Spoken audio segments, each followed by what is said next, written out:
Welcome to the program. My guest today is Sunny Bhagawalia, the Deputy Assistant Commissioner and Deputy Chief Information Officer in the Office of Information and Technology for the U.S. Customs and Border Protection Directorate at the Homeland Security Department. Sunny, welcome to the program. Thank you.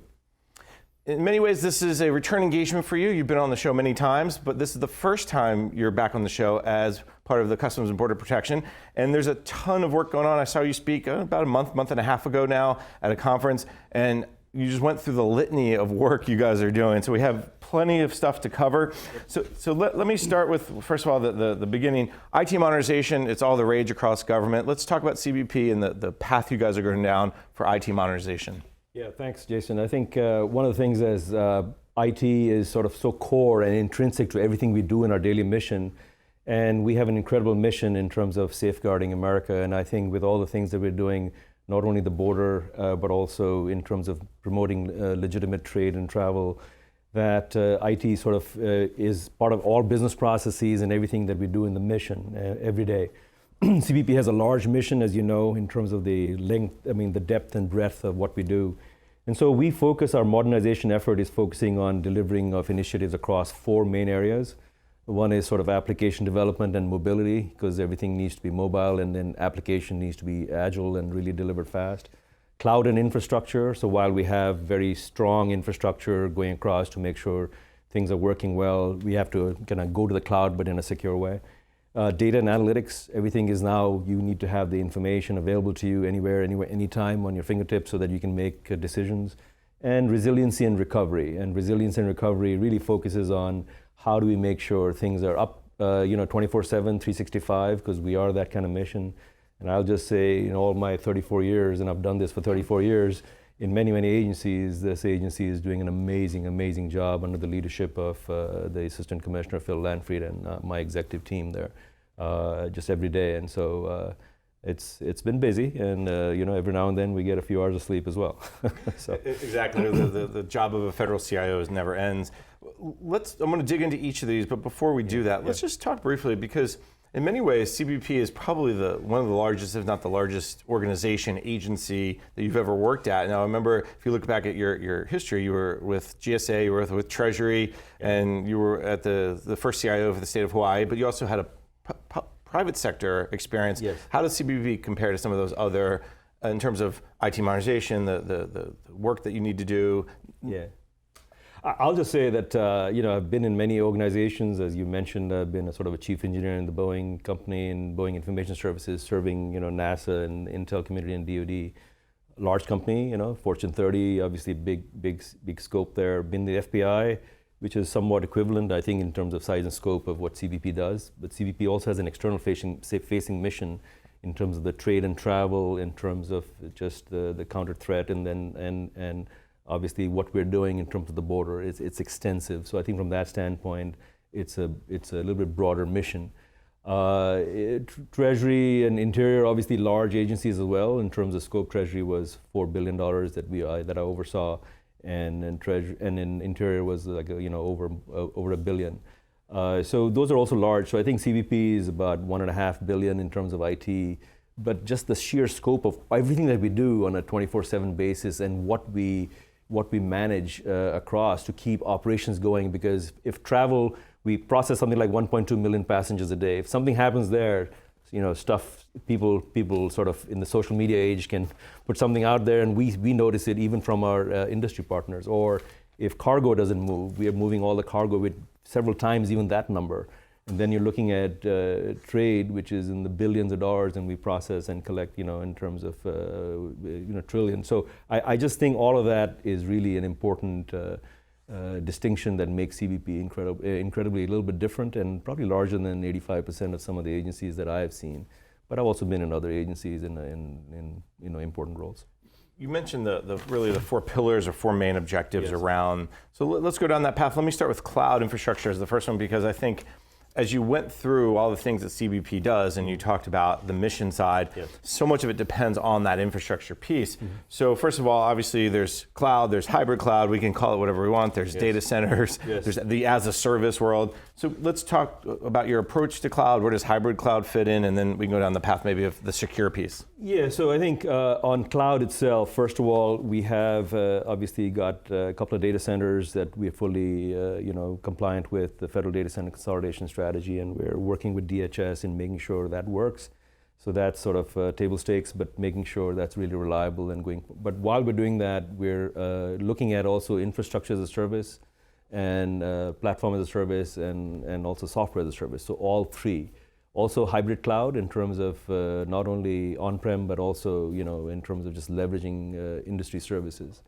We have to operate at a FISMA moderate to FISMA high level because of the sensitivity. We are a law enforcement agency, so anything that can be processed at sensitive and unclassified levels has to be at a commensurate FISMA level. So I think with that, we adopt certain things where with FedRAMP, and since I was on the other side establishing FedRAMP with Dr. Dave McClure back in the day and GSA with Vivek, as you remember, those programs are now down the road, 10, 12 years down the road, we're seeing that come to fruition and how we're leveraging that. So I think all of that is very good to see that. And cloud allows us to deploy things faster, and that's the key to our mission. We deploy things in agile, concurrent fashion in days, not weeks. And in some instances, it's quite stunning in terms of how many concurrent teams we have doing that, and that's all available through the cloud.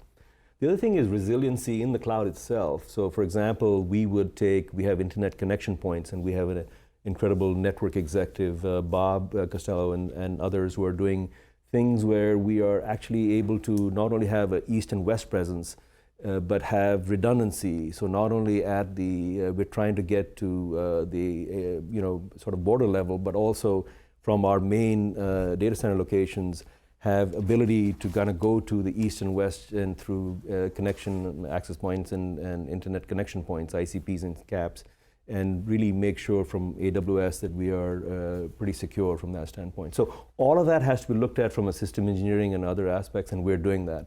And what that does for us is allow us to be up and running as much as possible. And in fact, 24/7 is what I mean.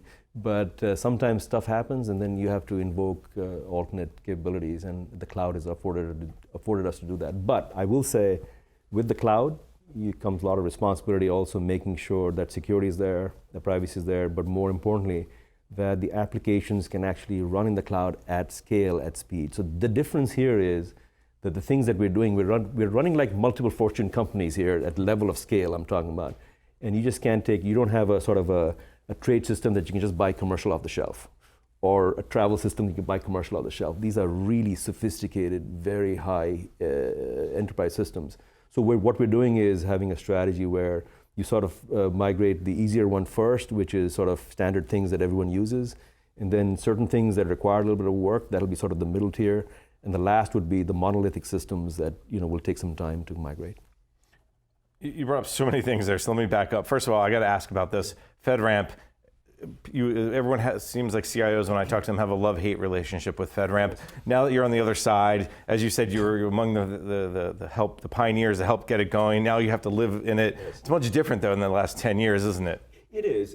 So when I was in state CIO, we welcomed that opportunity because in some areas, the state governments do not have as much resources as the federal partners. So when you can leverage things where you can leverage someone's security controls and what they've already done, then it allows them to get to sort of mission faster. And so we appreciated that. On the other side, yes, it's culture, right? And some people accept it, some people don't accept, and so they add a few more controls. So everyone's adding a little bit extra and adding time. So that's cultural between agencies, and I'm seeing some challenges sometimes, but our agency is definitely, if some other agency is at a similar level and has a similar sort of capability, we will accept that, add a couple of controls and get faster. And by the way, we have also come up with a faster ATO process, and looking at not only the business process, but also the technology. So the business process has allowed us to do that, and our CISO, Al McCall, and Luis Coronado, who is now sort of taken a position at the DHS area, is really been doing fantastic job in terms of working and getting that ATO, faster ATO in that process. So that plus the FedRAMP has really allowed us to deploy things faster. And I think the idea is to keep innovating because we need capability to the mission owners. We remember who we serve. It's all about the mission, and that's what drives us at CBP.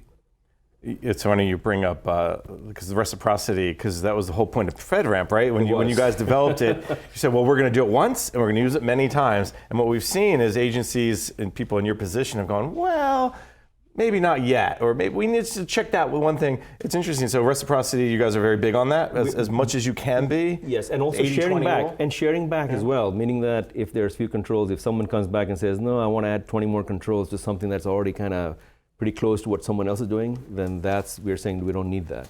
I think the key thing on FedRAMP was we looked at a lot of controls from a FISMA standpoint.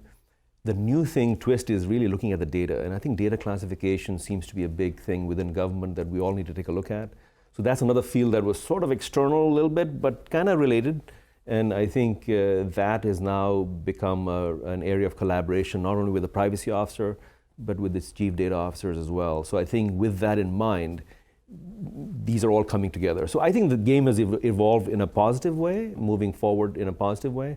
I think there's a little bit more opportunity to get to the next level of FedRAMPs. I see that Megan and others are,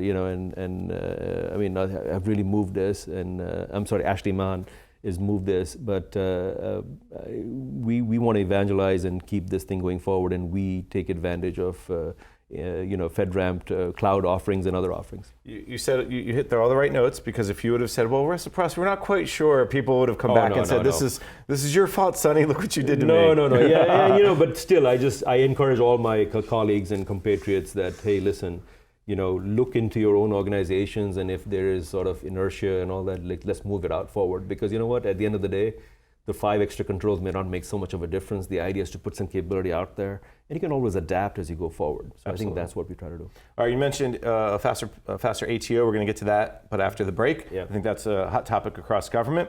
But we're going to take that break. I'm Jason Miller, and you're listening to Ask the CIO, sponsored by Fortinet on Federal News Radio, part of the Federal News Network.